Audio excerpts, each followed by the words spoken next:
guys, I'm back again with another highly requested video. Most of you have been commenting and asking how I have such a great relationship or bond with both Pineapple and Pumpkin, so I thought I'd share 6 tips on how to get along and bond with your bird. If you're new to our channel or if you haven't subscribed yet, don't forget to subscribe for more bird related content, and while you're at it, also hit the notification bell so you get notified whenever I post a new video. So onto the tips. You obviously can't bond with your bird if you haven't gained its trust yet, so that is my first tip, especially for those of you that just got a new bird. In order to gain your bird's trust, you need to be mindful of your bird's body language and move at their pace when you're interacting with them. Building trust with your bird will take time, so if you're patient enough and attuned to what their body language is telling you so that you can let them call the shots, then it'll be easier for you to get your bird to trust you. As I mentioned in another video, birds will not do things that they don't want to do, so if you're forcing an interaction with your bird, that will just make them want to retreat even more, so you're basically sabotaging the whole trust building experience. You have to learn to take things slow, especially at the start of your relationship with your bird, and respecting your bird's feelings and boundaries will definitely go a long way. Now, I can make a whole other video on this topic because it's probably one of the most important things when you're building a relationship with your bird or with any other animal. Just remember that when you're trying to gain your bird's trust, it will only happen on your bird's terms. You just need to be patient and prove that you're worthy of your bird's trust. Tip number 2, once you gain your bird's trust, you need to continue to keep your bird's trust by respecting your bird's boundaries and paying attention to what they're communicating to you whenever you interact with them. You could easily break your bird's trust if you use your hands to punish your bird for doing something bad, or if you chase your bird and try to grab them when they don't want to be grabbed, or if you force an interaction with them when they're not feeling up for it. Once your bird's trust is broken, you'll need to put in extra effort and time to try and repair that trust again, and it'll take you a step back from forming a bond and getting along with your bird.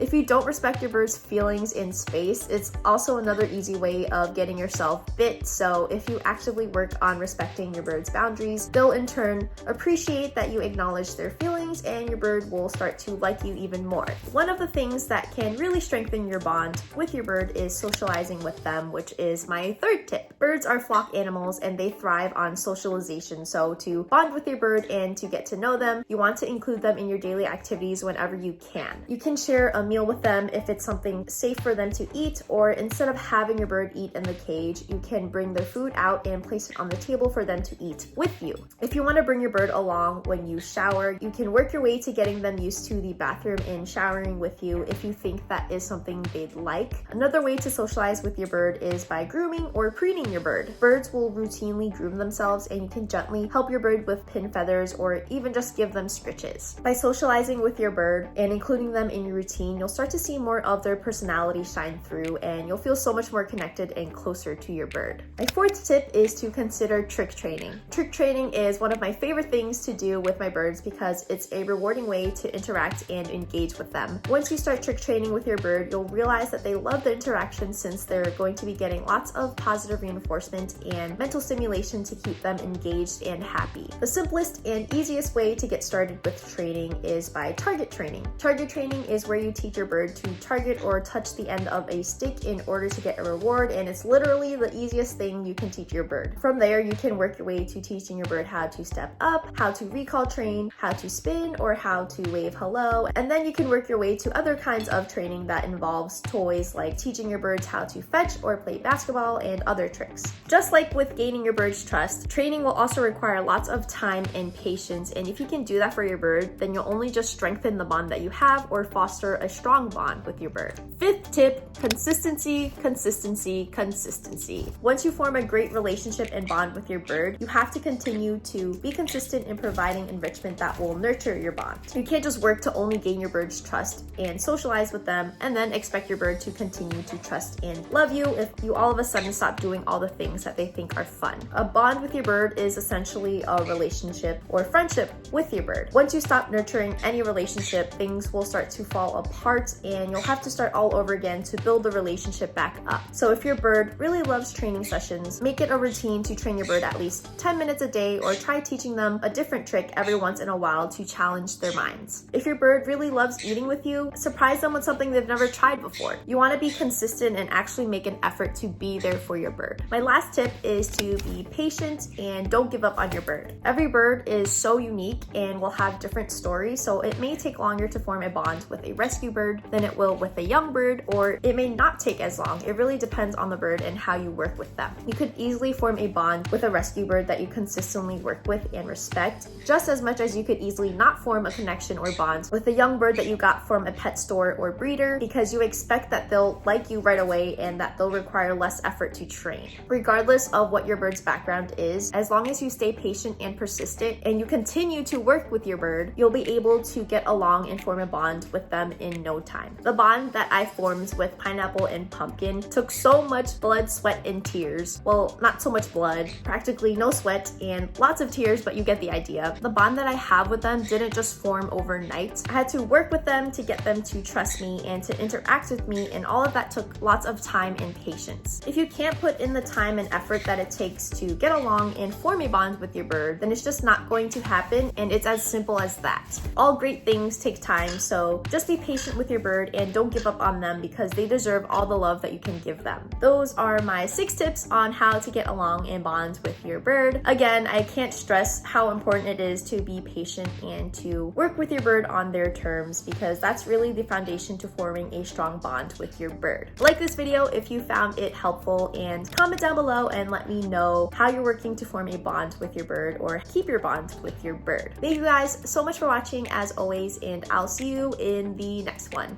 Bye!